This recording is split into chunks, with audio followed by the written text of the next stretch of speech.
Yeah. And the pro version right now is free. The developer's name is not in English, which of course, come on, go ahead, bite me, I dare you. And I've, in hindsight, looked at the apps they made. Go ahead, infect me. I want to see what happens.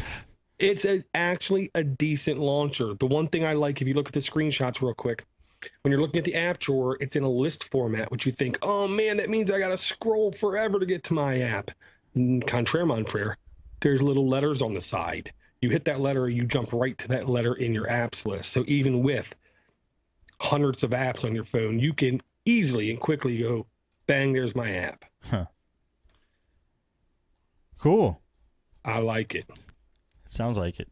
Well, yeah, works good. But for right now, I'm gonna try to use this default launcher that comes with AOSP, and it ASOP stands for something, or I don't know what it stands for.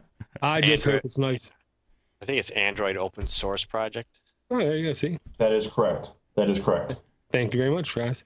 So I'm gonna have fun with this one, see how it goes, and then in a week I'll be in Sean's boat of just ROMing to ROM. And again, that MIUI has a super customizable launcher too. Cool. I'm gonna sell that thing. Okay. I don't have any money to buy it. I'm gonna put that one in my list. I'm not gonna lie, to be the next one I put on this phone. Awesome. Enjoy your ROMing experiences, Dora. Ooh, it's quick. Timster, do you have any more apps? Yeah, well, I'm sorry to inform you this week, Steve, that I don't have a crap app. Oh, that's okay. That's all right. But, you know, I'm sure it's going to be easy to run across one yes. time. If you do run across one, definitely bring it. Yeah. So, but I ran across a pretty cool app, and I really enjoy it. We haven't talked about it, and it's really a golf game for your phone. It's called Tiki Golf. I did download this myself, by the way. I didn't talk about it. Did you? I did. Yeah. Download. Well, I'm going to go ahead and post in the chat because this is hot off the presses. Tiki Golf 2 just came out. There's only been 155 downloads of this, the Tiki Golf 2. Today? Just now came out. But this, yeah, well, I'm not sure when it came out.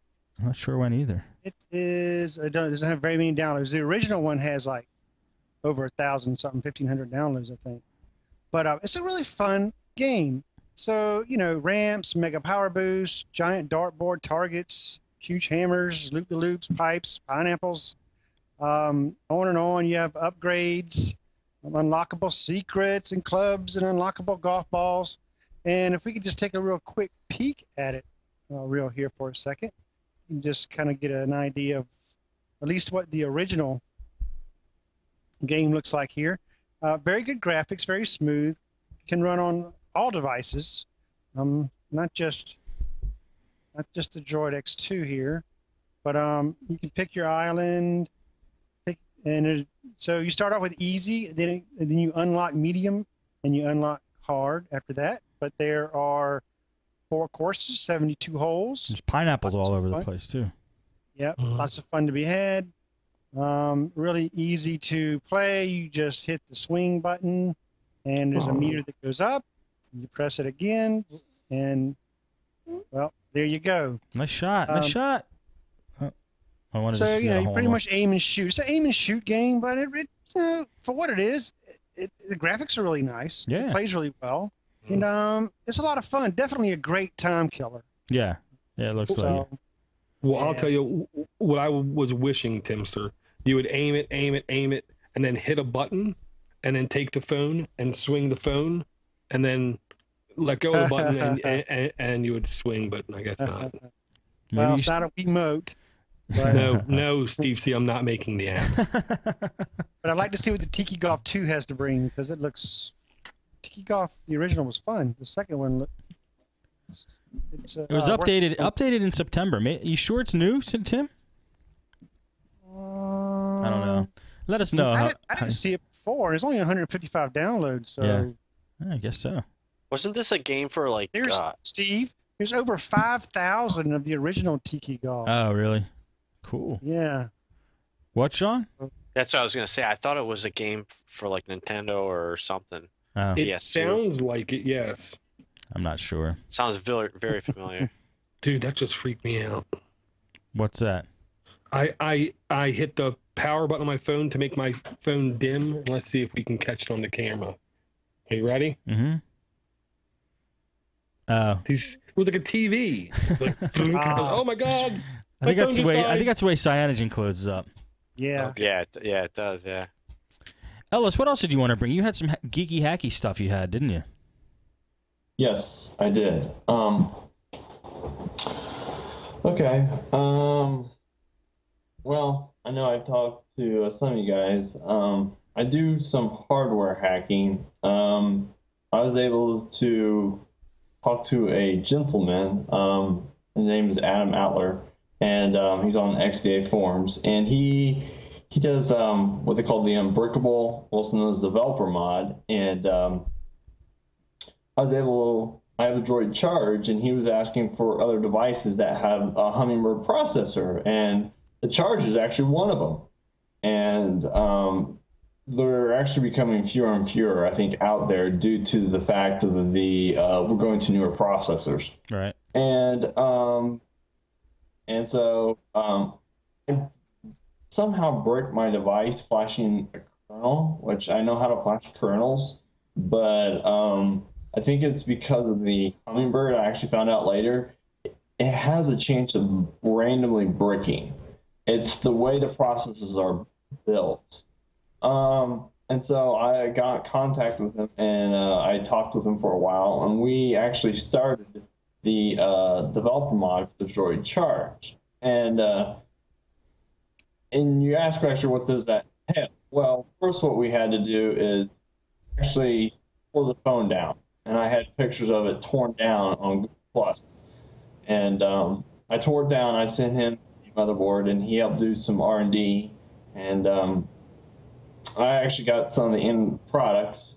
I'm going to read some pictures. I know you can see this, but that's the heat sink right there. And yeah, Ellis, he hacks these things, man. He goes hardcore with these things. That's the chip. This processor. This is a Hummingbird processor. Oh. And I'm going to hold up here, Timster. I'm going to hold this is up a micro SD card. That's how Okay, slow yeah. that processor is.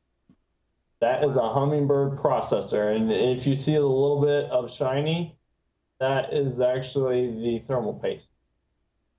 Yeah. Wow. So yes, Sweet.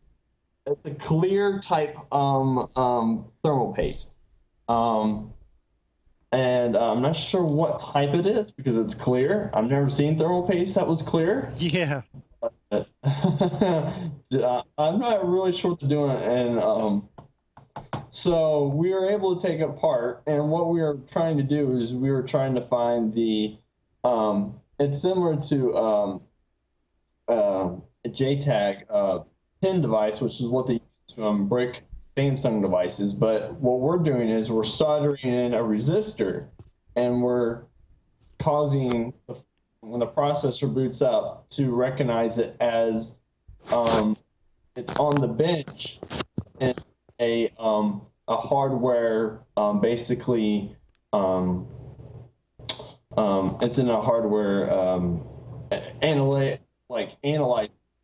So when it does that, it will think it's development, and so it will override the user and automatically put it in developer mode.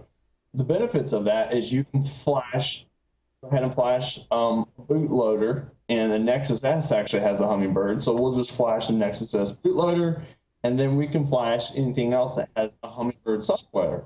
That would include Windows 7, iPhone, with the iPhone 4, not the iPhone 4S, has a Hummingbird, and any other Hummingbird devices, such as the Nexus S. So you could put iOS onto your Droid Charge. Onto my Droid Charge, yes.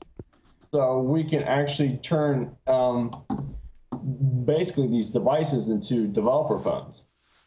We can even put, he says, you can put even Ubuntu on it. If it can run Hummingbird, we might have to optimize it a little bit, but there's no capabilities. The manufacturers can't do nothing about it because it's like the phone being at the manufacturer having hardware tests on their bench. Basically, that's what we're doing. Damn, you're getting deep. That is deep, man. and it eliminates the bricking of the hummingbird. So it's really cool. So I'm tempted now to look at, since everyone loves the Nexus 1, how to upgrade RAM in these phones. I want to do one because the Nexus 1 is a very great phone. It's almost a 2-year-old phone, but this phone is built out of solid metal. I mean, seriously, it's an awesome phone, but they don't make phones like that anymore. So one-piece metal. So it's like the old Macs, Steve. I know you've talked about the old MacBook Pros. So and the new ones. And the new ones, yes. So that's my next thing. I was looking at Nexus and see if you could desolder and resolder. I might pull the Lofty, the reballer, how to desolder and resolder MIDI RAM into a phone. So, those are some really small components, man, to be soldering on. What type of equipment were you guys using? I'm not sure of his setup. I was using a regular. I didn't do the desoldering. I let you do the desoldering. Right. And he said that he used a regular hot air gun. So to desolder it and everything. Mm-hmm. So and then he went through and he tested every pin on the circuit on the processor to confirm it all worked. Wow, these guys are getting like with surgical. A freaking needle. I didn't want to wrap my brain around it. He's had 15 years of experience. Yeah, that's amazing. In the Air Force as an electrician for F-16s before he became a nurse. So yeah, he's Adam's got expertise in that. So I just let him do. Yeah, let him do his thing. Hardware and I helped in the support of it, but I was like, so you know people that he's like, yeah, I know people and I knew this in the military, and I was like, we both being in the service, we kind of had camaraderie, so but I'm like, well, it can't be that hard. I'm sitting there like, we solder things on a daily basis. We're laptop repair tech guys. I'm like, we should figure. I'm like, I mean, we should be able to solder RAM into these things more often. I mean, come on. So, but that's basically what I've been doing. I mean, I'm doing more, I guess you could say, hot rodding phones, as Steve said. Yeah. Yes, you're doing much. Well, I was even thinking about hot rodding laptops, but you're actually doing hot rodding phones, which is much more difficult, I could see. That's awesome, dude. I thought dealing with the ribbon cables on those phones when you take them apart and put them together were difficult. You're talking about resoldering the processors. And... yeah. That's cool. Very impressive, man. Very impressive. Yeah. That's a good project, Ellis. Awesome, man. Well, you want to... I see you have some news. Why don't we do, before we go to news, we'll do some emails, and we'll play the voicemails, and then we'll go to news, unless you have anything else you wanted to go over before we do that, Ellis. No. Okay. All right, let's see what we got here in Android App Addicts emails. We have one from Mark. Markintosh, he calls himself. Clever. He says, you guys cover this a bunch of times. I'm a new listener. Root setup and good root tools. Broad question. What best suggestion for him? What, go to the Podnutz forums, Android App Addict section? Give more details. If he shoots us an email with the details, we'll be happy to do it. If he posts it in the forums, he'll have much more people able to help him, because no one person can give him every answer. He can look up his phone in the XDA forums. You might be able to get somewhere there. Yes. Yeah. Or put a shout out public on Google Plus. Ding ding. Look at that. That's right. So many avenues to go. All right, Markintosh. Try any of those modes of communication, and give us as much detail as possible, and I'm sure somebody will be able to help you with that. But thanks for writing in. I'm glad you liked the show. This is from Ray. Steve and the gang, your last podcast, you're talking about Arcos. I have the Arcos 4.3. I bought one to travel with, mostly as I do not have a smartphone yet. I carry a cell phone. I have a GPS on my motorcycle, and my truck and and Wi-Fi. Oh, I have a GPS on